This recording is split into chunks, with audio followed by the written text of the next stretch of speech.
I have the B rule. Okay. It has to have a beach, has the burgers, Okay. and beers. If you're not in the top three, get out. I wouldn't change a whole lot necessarily, but I would be a little bit more self-confident. I had my own fears. Number of footwear Metro sold in 2023. 7 million. 7 million. Plus, yeah. That's a lot. It's nothing. We got 1.5 billion people.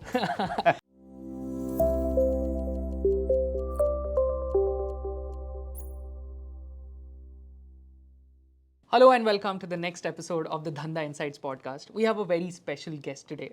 He is Mr. Nissan Joseph, the CEO of Metro Brands Ltd. I'm pretty sure you've actually experienced either of the products from Metro Brands because they gave us iconic Metro Mochi outlets and at the same time got international brands like Crocs, FitFlop, Fila and very soon Foot Locker to our country. Nissan comes actually with a lot of brand management and retail experience across geographies, be it Australia, South Korea, Philippines, US, and of course India. I am very excited for this conversation because I have with me a leader who's seen the globe and has been so deep in a particular industry that he can actually tell us how the industry has evolved, what are contours all across the globe. So thank you so much, Nissan, for doing this. Thank you. Good to be here. So I want to start with a personal story. This is me in 2011. I was 14 years old. I'd been to the summer camp wherein this kid from South Bombay was wearing Crocs. And at that point in time, of course, it was very new and novel. And I thought, hey, at some point in time, I would want to own it. Next year, post my 10th grade, I went for a vacation to Singapore and I spotted these red Crocs and I just bought them. I know you were the MD and GM India of Crocs in 2013 and you sort of launched and grew the brand. So tell us a little about your mindset from 2013 and how you grew it across the years. So interesting that you bring up Crocs. I think it was the right time and the right place. And it was the right time for a number of reasons. I think India was getting more and more familiar with international brands.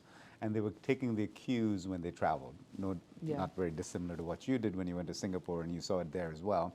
So the cues were coming in from their travel, from that affluent set, from that international travel. So that was number one. But also when you looked at the product itself, I can't think of a better product for India than a Crocs product, right? Okay. Simply because A, it's easy on and off, and we have to a lot of times take off our footwear to go into certain places or even home, right? We don't wear footwear at home. So you go to a friend's house, you take off your footwear and you go in. So it's easy on and off. It's very comfortable.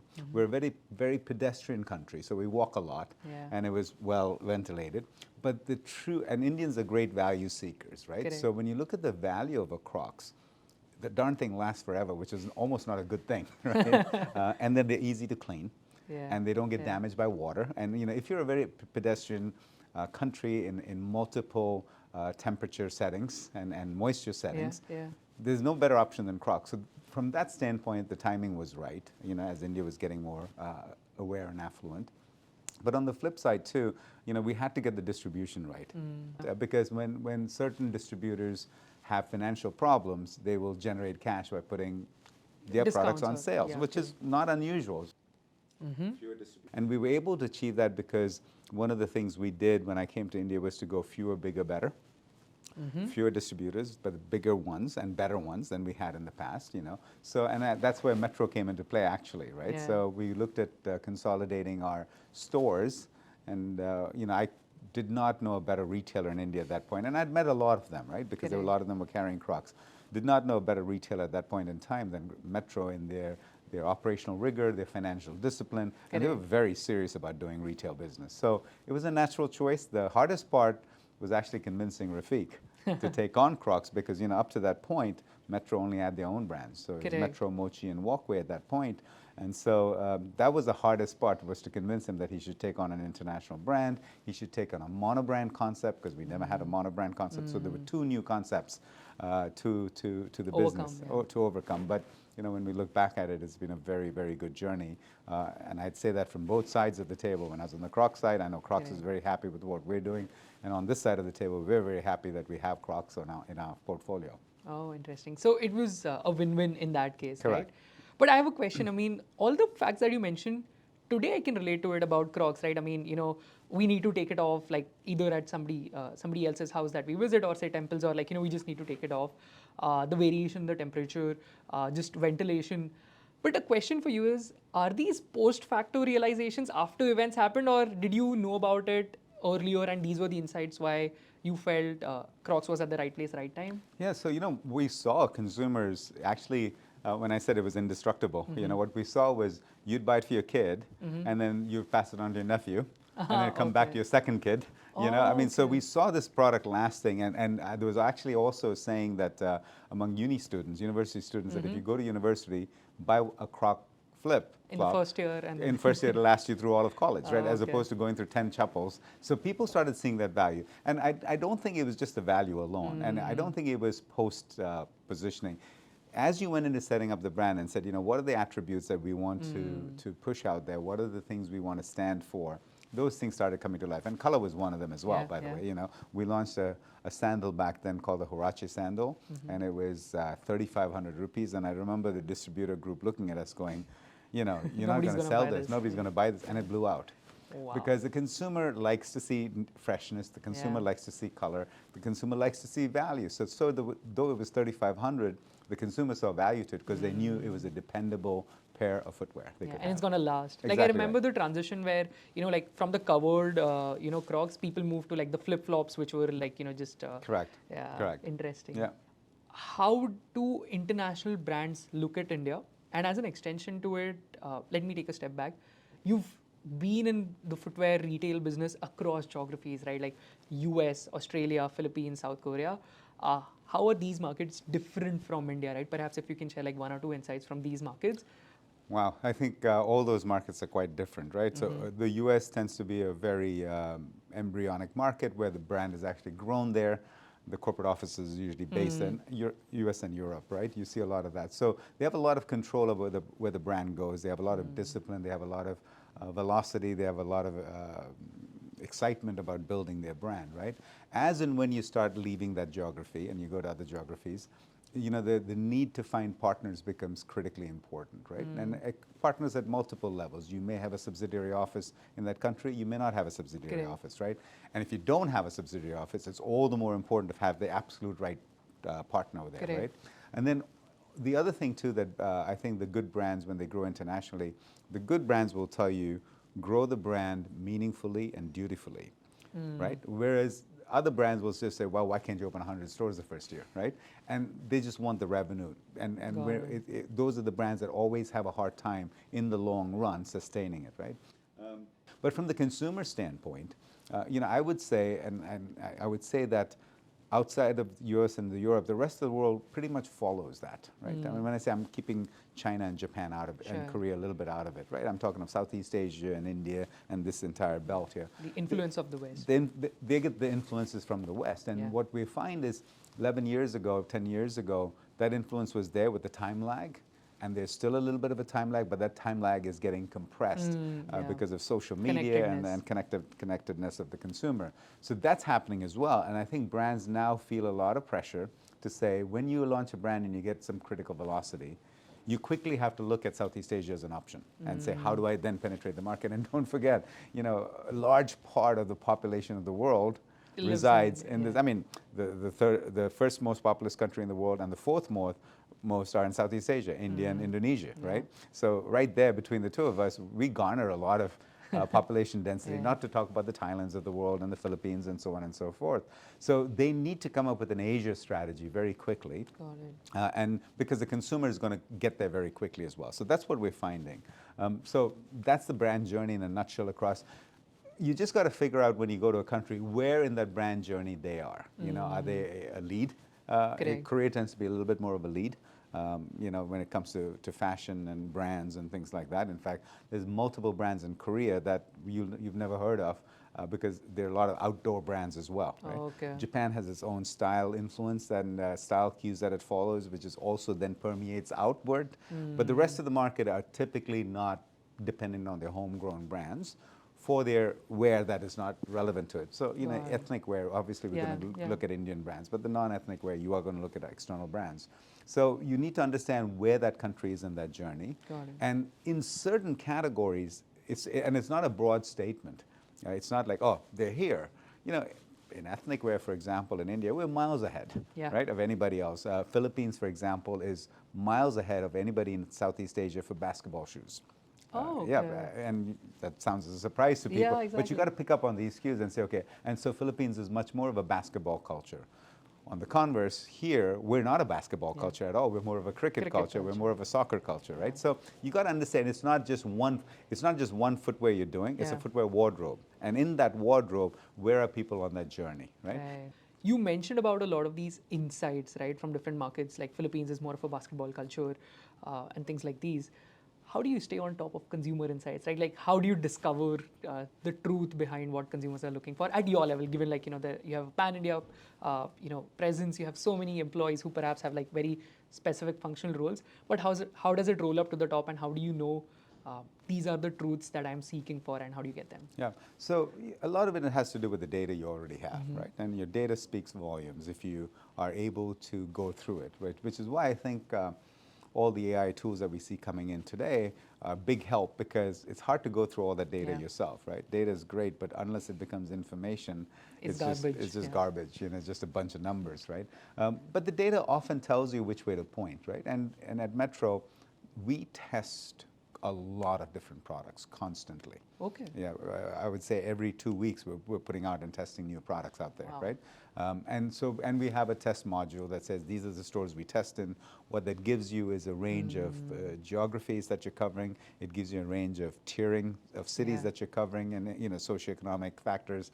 And we can quickly tell if there's a demand for it or not. Oh, interesting. Right? So, I mean, it's a constant test and learn, test and learn, test, learn, launch, test, learn, accelerate, test, learn, cancel, delete. There's no absolute surefire win. So you do that in most countries, and even in the Philippines. So it was the sell-through data that said anytime we launched a basketball shoe, whether it was a Jordan or an Iverson or whoever, it blew out, right? So it doesn't take a rocket scientist to figure it out.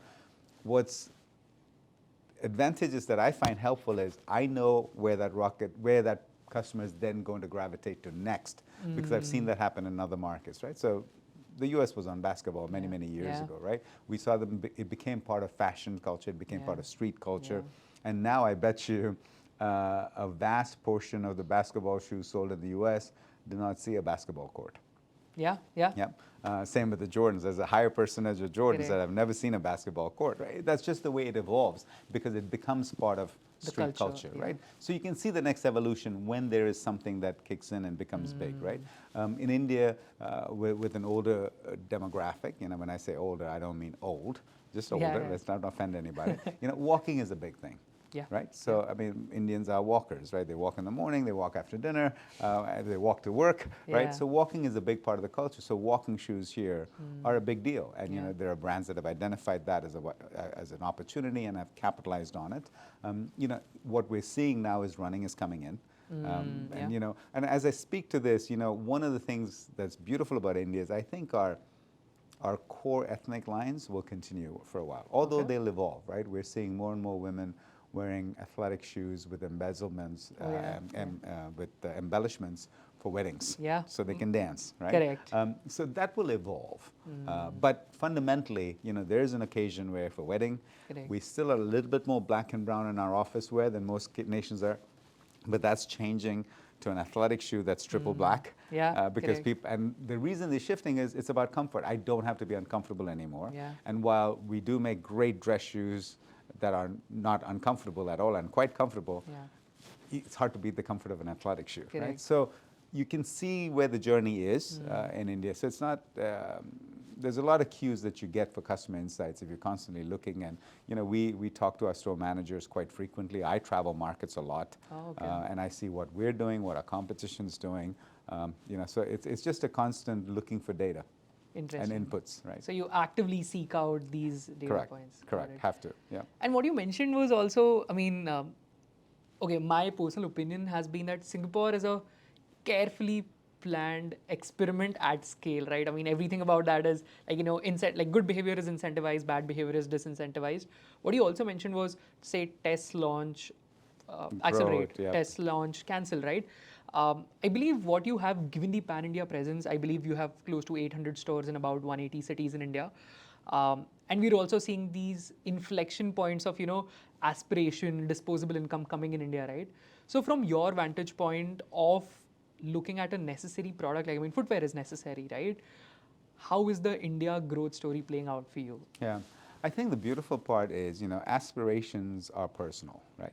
So when I was a kid growing up in India, owning a car was an aspiration. Yeah. Any car would have been an aspiration, right? I mean, when I was 16, I said, I wonder when I can even own my first motorcycle or scooter. That was the aspiration, Correct. and that changed to a car, right?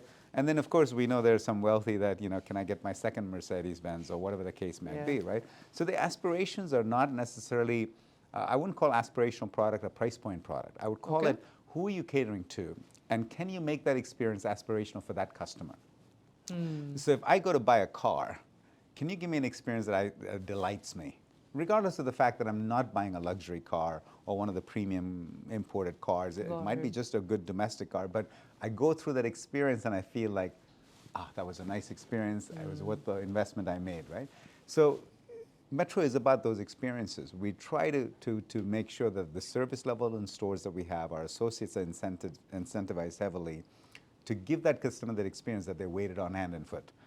So whether you're buying a 1,000 rupee shoe or a 10,000 rupee shoe, you've got to feel like you were really taken care of. And that to me is part of the aspirational experience that we want a customer to have in our stores, not just at the product level. Interesting. And that's why I think India has such a vast range of Q1s to Q5, Q4 income groups, we call them Q1 through Q4 quintiles, up all the way to 5. That's why it's a quintile group. That there are so many people that are moving in aspirations, and the disposable income is growing in all those classes. And the influences through social media are pretty quick.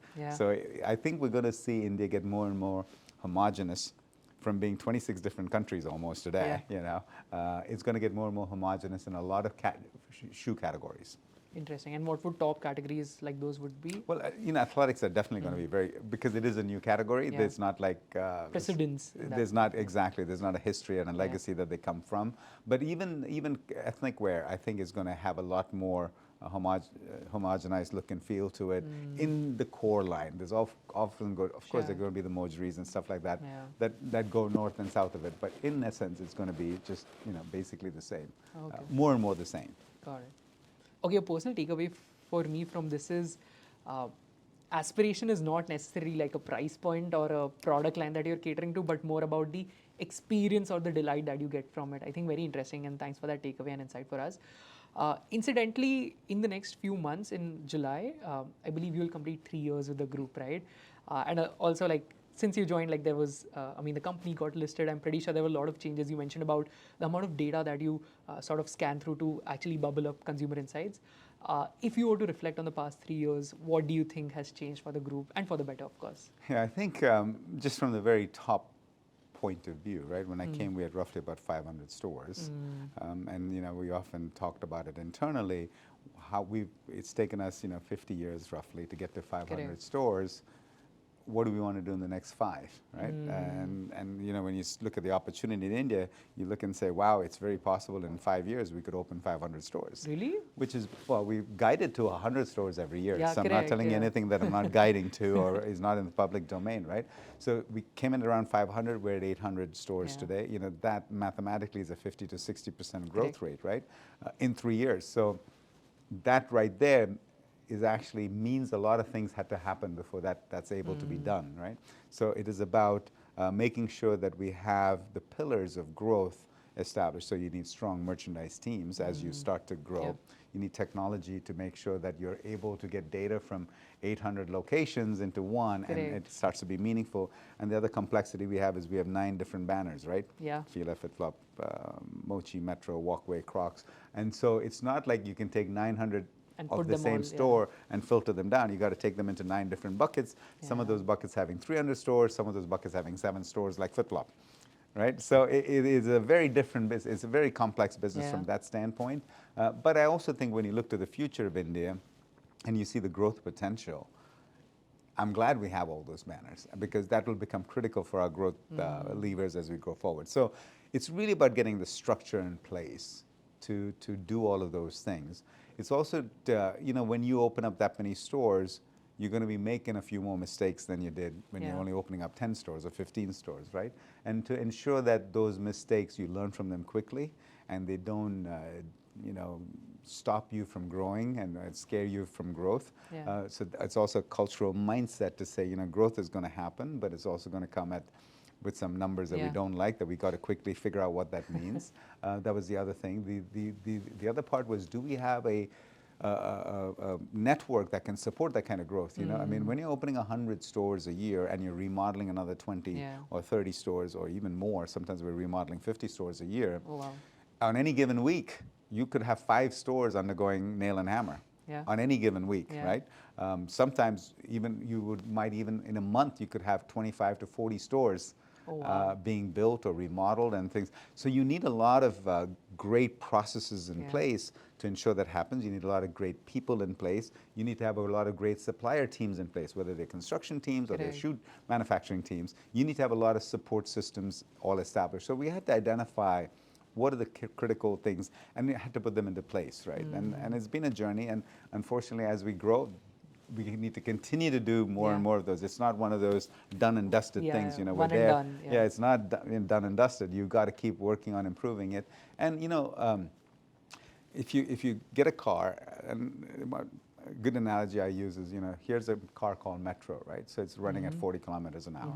You take it up to 60 kilometers an hour, and then you kind of listen to where are the squeaks, where are the rattles, Correct. and then you try to fix those squeaks and rattles. Then you say, okay, now it's running smooth. Now let's take it up to 80 kilometers an hour. And then again, you stop, and as you're going from 60 to 80, you're listening for a Correct. lot of rattles and creaks and squeaks. And that's what it feels like I'm doing as we keep accelerating our growth and becoming bigger and bigger. Where are the points that, we could potentially, we're not coping well, right? And then the same analogy goes to the second one, that, trying to fix a plane while it's flying is one of the hardest things, right? And that's what Metro is. A great company. It's a big, at 500 stores, it was a huge company, extremely profitable. So it was a great plane flying at a high altitude at a high speed. And here I'm trying to do is fix it. So, fortunately, we have a great team that works on getting these things done. Others, you can't do it, right? So it was identifying what are those levers that we need to put in place. So if there's, I don't know, I'd say there's one thing that is changed, but it's really a whole mentality that needed to change, along with a team that needed to step up and look at things differently. Got it. I think, perhaps where you joined the business was also at an interesting inflection point. As you mentioned, there were 500 stores until that point in time, and then the question or the aspiration was, can we get to, like another 500 in the next 5 years, right? For that, I think, given the promoters of the business are also involved, there needs to be a very good understanding, trust, and also like ability understanding, right? I mean, hey, I'm good at this, I can perhaps take this up, and you're good at this, and perhaps you take this up, right?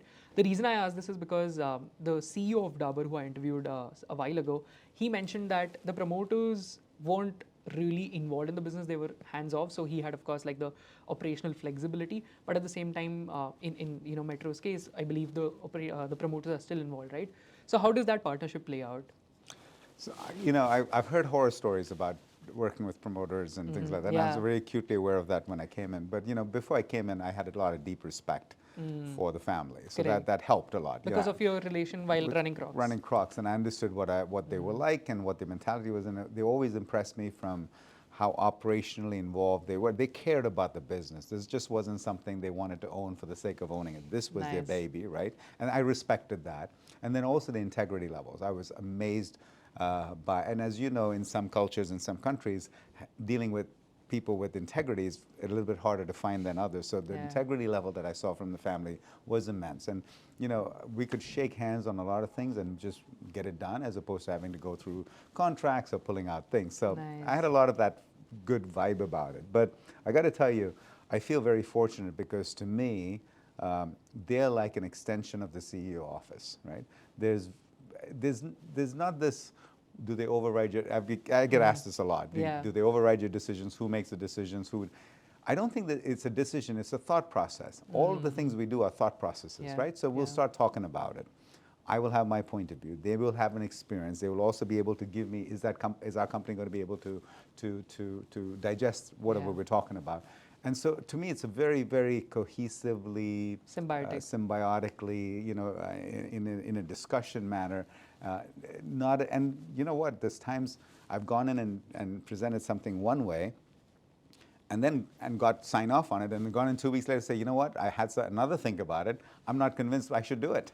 Okay. And I find them extremely supportive. What anybody wants to know, whether you're a promoter or whether you're a CEO, is are you thinking your things through? And are you looking at multiple angles? And have you sought insights, and do you understand the business enough? And see, I don't understand Metro when I came. They'd been here all their life. I just showed up, 10 minutes ago. So it was nice for me to be able to lean back on them and say, hey, how would this fly in Metro? How would this sit in Metro? And then, I think I just absolutely enjoy it. I mean, they're like free consultants to me. This is how I see it, right? And I also think, I didn't come here to say, oh, this is my company, let me do it my way. Yeah. I came here with the attitude, you guys have a great company. How can I really help you?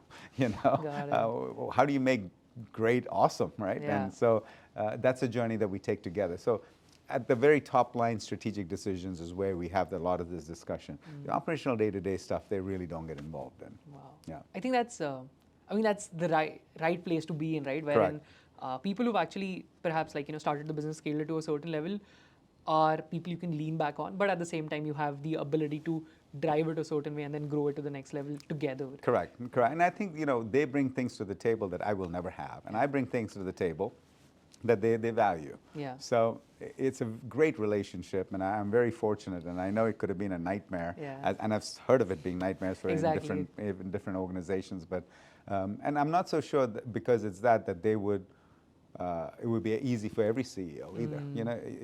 A lot of CEOs walk in and say, okay, this is my company, we're going to do things my way. And that's fine, there's nothing wrong with it, but this is always going to be the family's company, even though we're public. And you need to be respectful of that. And we also have one of the things that make us good is our deep heritage of service, of incentives, of entrepreneur building, and you can't walk away from that, So again, I think it's been wonderful, and I've been very lucky. Yeah, I mean, about the service, I can tell you, 5 years apart, whenever I visited Metro, it has always been, like a very standardized experience. Of course, always getting better, but I felt like the executives cared about, what I really wanted. So, I mean, kudos to, Metro for that. Happy to hear that. Yeah. I also feel, there has been a shift post-pandemic in terms of people being more comfortable with buying online. But at the same time, I have a couple of friends at, leading e-commerce businesses. They say returns are one of the biggest, pain points per se. And especially in your product line, wherein, it's a trial-based product, fit matters a lot. So can you share a little about how online has played out in your business? And also, what do customer cohorts look like for you, perhaps either online or offline, across geography, age, gender? So a little about, your business from that point of view. Yeah. So I think e-commerce is very challenging in India, right, for footwear. I get that. But, let's not forget the other side of it. We have access to zip codes that we wouldn't have. Listen, I have 300 Metro stores in India. Yeah. What is that? Nothing. It's a drop in the bucket of the people I'm addressing in India, right? So having an e-commerce site is amazing for brand recognition, for people to get acquainted with the brand, experience the brand. It comes at a price, but we're okay with that, right? And I think it's going to continue to grow. So you can wear a shirt a little bit loose, a little bit tight. You cannot wear a shoe a little bit loose or a little bit tight. So it has to fit, right? The other part is, unfortunately, you also have people that shop and get buyer's remorse as soon as they hit the buy button. And, the cash on delivery doesn't help that. So there are things that don't help. We don't help ourselves, but we do it because there's a huge group of customers that is genuine, that want to experience the brand, that want to touch and feel the brand. So we're okay doing it, right? Do I think e-commerce is going to replace brick and mortar? I haven't seen that happen anywhere in the world yet.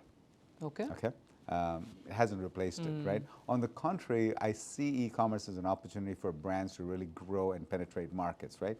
So when you look at the journey we're on in India, we're just such an early stage that is true. of where we can be, that even if e-commerce grows 3x the times that your brick and mortar can grow, all it's going to do is make your brick and mortar even more powerful for the next 10 years when you open up stores. So I see it as a very strong additive to where because of where we are. If we're a very mature market that's not growing, and we were overstored, there was too much competition, all of these are going to be cannibalistic. Right? But in this market right now, we're not scratching the surface. You look at what we sell compared to what the Indian footwear market is, it's minuscule what our market share is. It's minuscule. And though it's probably one of the dominant ones, it's still minuscule, right? So, and it's even more minuscule when you think about where we're going to go, right? So it's not really something that I stay up at night worrying about. I do want to figure out how to make it more profitable.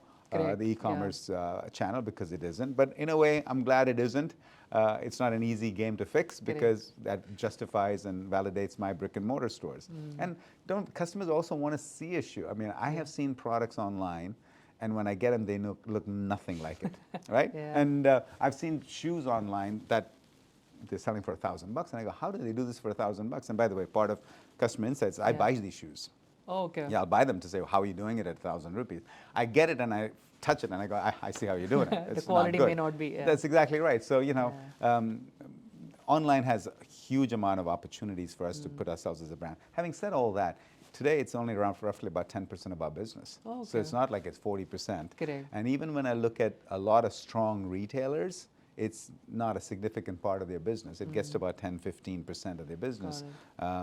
The brands, there are some brands that it's a significant portion because they push hard on it, but that's different. We're not a brand. We're a brand, but we're a retailer first. Understood. That has its own brands. Got it.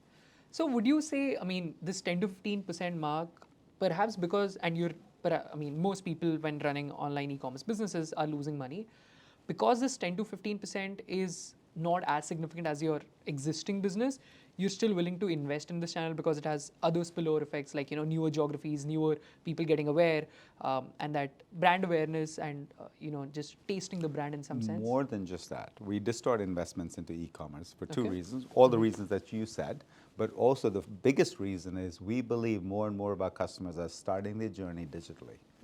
Right? Okay, discovery happens digitally. Starts in there, and then they come in and narrow their search and say, okay, I want to go check these things out, right? Or they may even impulsively buy online if they're a pretty online savvy shopper, right?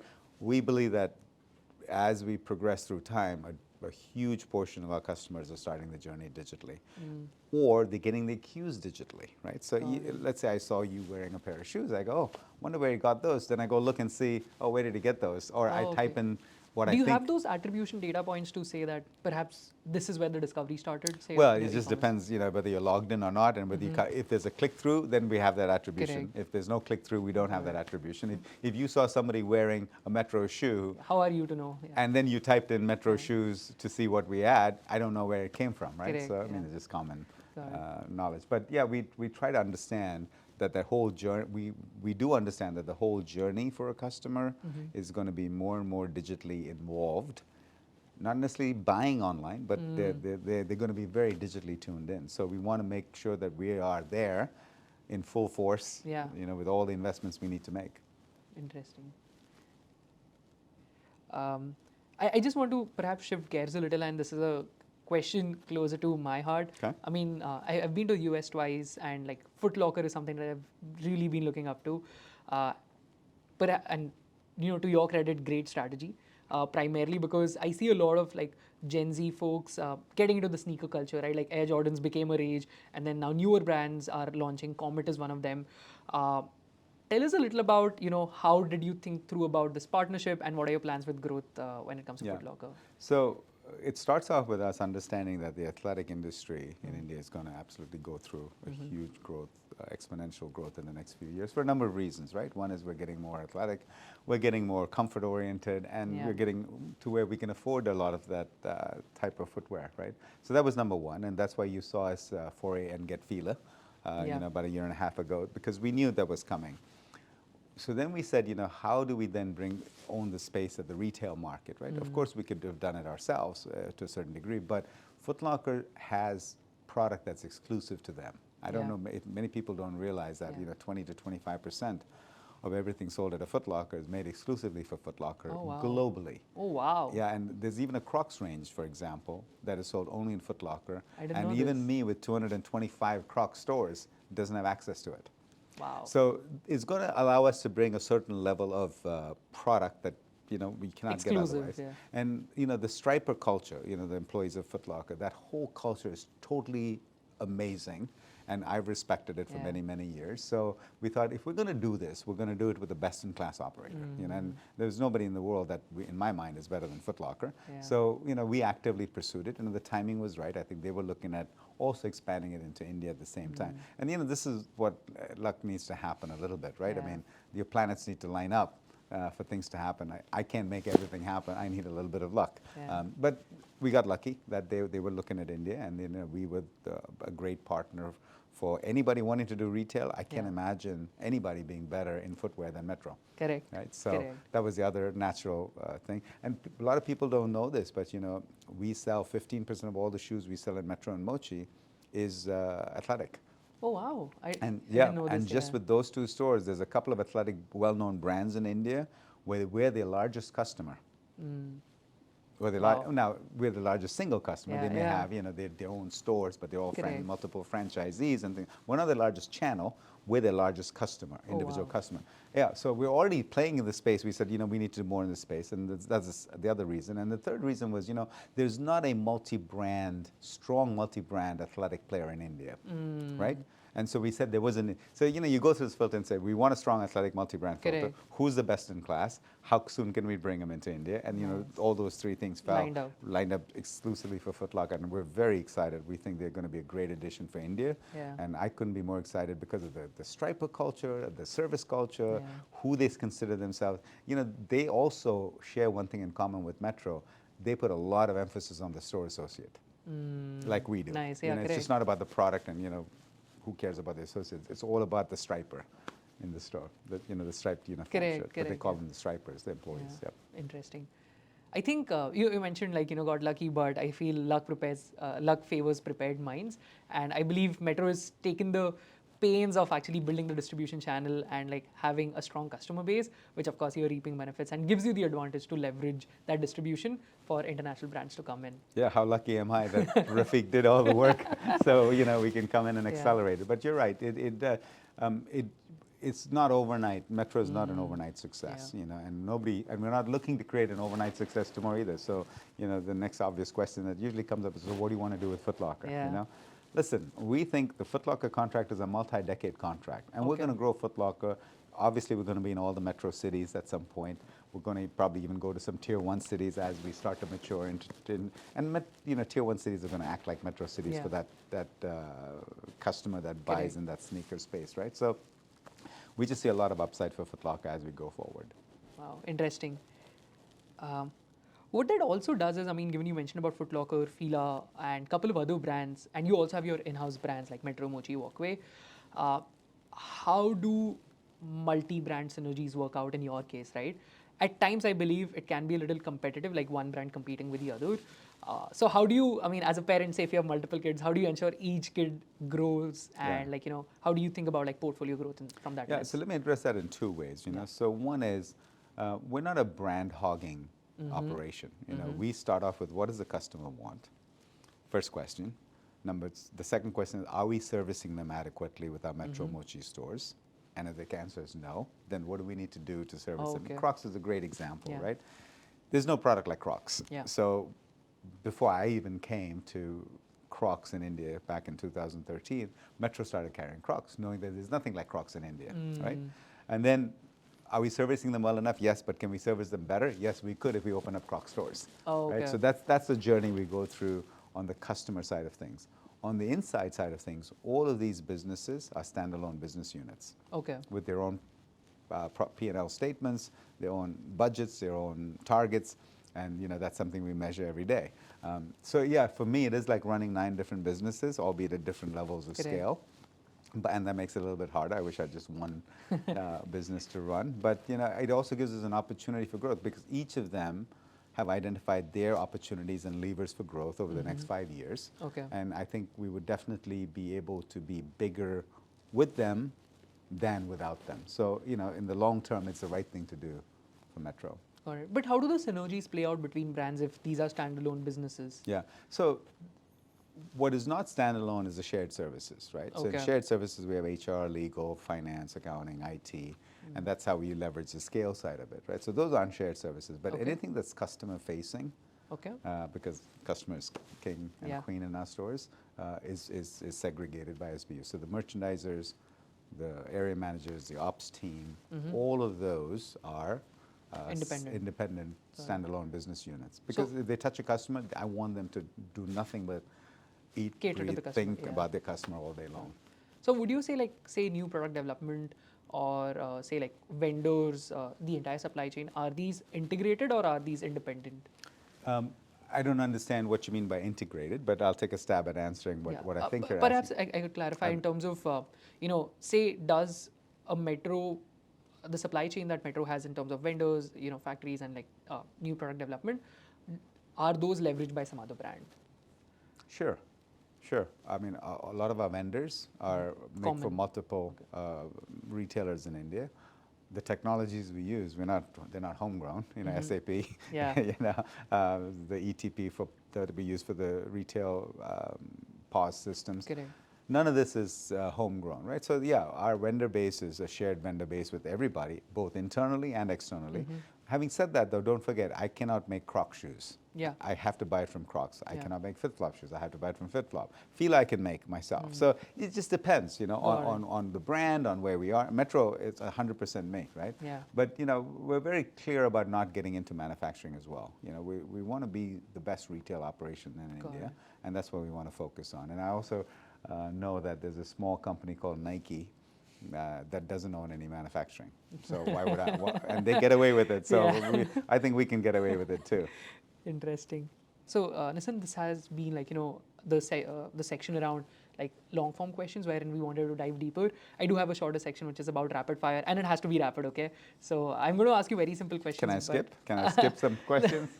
I mean, you can choose to, of course, but Yeah. believe me, these are very simple questions. Okay. So are you ready? Go. All right. What is comfort food for Nissan? Oh, rice and dal. Oh, okay. Yeah. You're a home eater, is it, Yep, largely? 100%. Yeah. Okay. A book that you've learned the most from? Good to great. Okay. Your idea of a vacation? I have the B rule. Okay. It has to have a beach, Uh-huh. has to have burgers Okay. and beers. Oh, okay. Yep. So, which is the best place you visited, which has the combination of these? Well, so many, really, Yeah. so many. But perhaps the top one? I was just each one. Havelock. Okay. Havelock is great. Bali is great. You notice they're all beaches. Yeah, It's- beach beer burger. I That's get right. it, yeah. Right. Okay.